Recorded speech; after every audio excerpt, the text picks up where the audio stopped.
ते दोन उपमुख्यमंत्री आणि मुख्यमंत्र्यांनी स्वतः येऊन माझ्याशी चर्चा करावी, मग आम्ही ठरवू आंदोलन थांबवायचं की नाही ते. काय सांगाल, मुख्यमंत्री आणि उपमुख्यमंत्री दोन्ही जातील काय? माननीय मुख्यमंत्री महोदयांनी त्यांना कालच विनंती केलेली आहे, आवाहन केलेलं आहे की मुंबईमधल्या लोकांची आणि मुंबईमध्ये येणाऱ्या लोकांची गैरसोय मनोज जरांगे पाटील साहेबांनी टाळली पाहिजे. शासन सकारात्मक विचार करते आणि हा निर्णय शिंदे साहेबांचं सरकार आल्यापासून त्याला जेवढी गती मिळाली तेवढी याच्यापूर्वी कधीच मिळालेली नव्हती. शासन सकारात्मक आहे. फेब्रुवारी महिन्यामध्ये विशेष विधानसभेचं अधिवेशन बोलवून मराठा आरक्षणाबाबतीतला निर्णय घेण्याची घोषणा यापूर्वीच माननीय मुख्यमंत्री महोदयांनी घेतलेली आहे. त्यामुळं अशा पद्धतीनं मोठ्या संख्येनं लोक मुंबईमध्ये येणं, मुंबईकरांची गैरसोय होणं आणि विठीला सगळ्यांनाच धरणं हे योग्य नाही. सरकार काय करत नसतं तर जरांगे पाटील साहेबांचं म्हणणं हे योग्य होतं. सरकार सकारात्मक प्रतिसाद देते. वेळोवेळी याच्यापूर्वी अनेक माननीय मंत्री महोदय हे सरकारच्या वतीनं जरांगे पाटलांना भेटलेले आहेत. त्यामुळं सरकारची चर्चा सुरू आहे. कालसुद्धा आमचे एक वरिष्ठ विभागीय आयुक्त जाऊन जरांगे पाटील साहेबांना भेटलेले आहेत. जे त्यांच्याशी चर्चा झाल्यानंतर जे काही शासन निर्णय निघाले, काही धोरणात्मक निर्णय आम्ही घेतले, त्याची लेखी माहिती आज आमच्या सरकारच्या वतीनं काही अधिकारी, काही पदाधिकारी जाऊन जरांगे पाटील साहेबांना देतील. आपल्या माध्यमातून माझीसुद्धा त्यांना विनंती आहे की त्यांनी अशा पद्धतीनं आंदोलन करण्याऐवजी सरकारला सहकार्य करावं, सामंजस्याची भूमिका घ्यावी.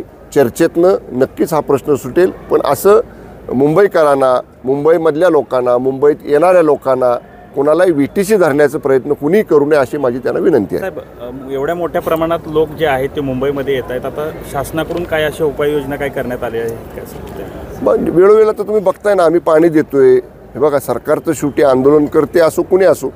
तुम्ही बघितलं, माध्यमांनीच दाखवलं, टॉयलेटच्या सोय केल्या महानगरपालिकांनी, पिण्याच्या पाण्याची टँकरची व्यवस्था केली. जेवढं काही शक्य आहे तेवढं सरकार करते आणि सरकारचं प्रयत्न आहे. सरकार विनंती करते, आव्हान करते. आमचे अधिकारी जाऊन त्यांना भेटतायत की त्यांनी हे स्थगित करावं, हे आंदोलन करू नये. आमचे प्रयत्न सुरू आहेत. साहेब, कायदा आणि सुव्यवस्थेचा प्रश्न मुंबईमध्ये खरं तर निर्माण होऊ शकतो. जरांगे त्यांच्या मागणीवर ठाम आहेत. सरकार कशा पद्धतीने हे सगळं सांगितलं ना, आता प्रयत्न सुरू आहेत. वाटाघाटी करायची, चर्चा करायची. आम्ही त्यांना आवाहन करतोय, विनंती करतोय, सरकारने केलेले प्रयत्न सांगतोय.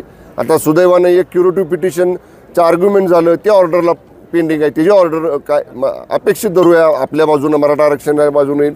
त्यामुळं आत्ताच द्या अशापेक्षा सरकार काय करत नसतं तर ही अट्टवादी भूमिका ठीक आहे. पण सरकार करतंय ना, सरकार प्रयत्न करतंय, त्यामुळे सरकारला सहकार्य करावं एवढंच आमचं म्हणणं आहे.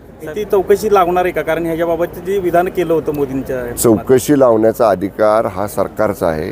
सरकारचे प्रमुख माननीय मुख्यमंत्र्यांचा आहे. त्याच्यामध्ये काही तथ्य असेल, जर कोणी तक्रार केली असेल तर त्याच्यावर माननीय CM साहेब, दोन्ही DCM साहेब बसून चर्चा करून निर्णय घेतील.